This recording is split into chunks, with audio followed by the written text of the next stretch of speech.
የልጆቹም ህይወት አደጋ ላይ ሳይወድቅ በሰላማዊ ሁኔታ ማስለቀቅ ተገቢ በመሆኑና የመንግስትም ስራ ተቀዳሚ ተግባሩ ይህንን ጉዳይ በሰላማዊ ሁኔታ መፍታት ስለሆነ ልጆቹንም ለወላጆቻቸውም ለሀገራቸውም በህይወት የማብቃት ስራና ኃላፊነት ስላለበት ከሀገር ሽማግሌዎች ከአካባቢው ወጣቶች የመከላከያ ሰራዊታችንና ሌሎች የጸጥታ መዋቅርን ተሰማርቶ በሁሉም ረገድ ሰላማዊ በሆነ ሁኔታ ልጆቹ እንዲለቀቁ ለማድረግ ስራ ሲሰራ ቆይቷል። በዚህም ታግተው ከነበሩ ተማሪዎች ውስጥ 13 ሴቶችና 8 ወንዶች በድምሩ 21 ልጆች በሰላማዊ ሁኔታ ተለቀዋል።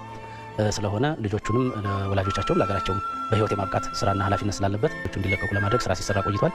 በዚህም ታግተው ከነበሩ ተማሪዎች ውስጥ 13 ሴቶችና 8 ወንዶች በድምሩ 21 ልጆች በሰላማዊ ሁኔታ ተለቀዋል። 13 ሴቶችና 8 ወንዶች በድምሩ 21 ልጆች በሰላማዊ ሁኔታ ተለቀዋል።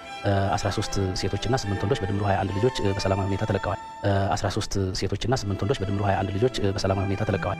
13 ሴቶችና 8 ወንዶች በድምሩ 21 ልጆች በሰላማዊ ሁኔታ ተለቀዋል። 13 ሴቶችና 8 ወንዶች በድምሩ 21 ልጆች በሰላማዊ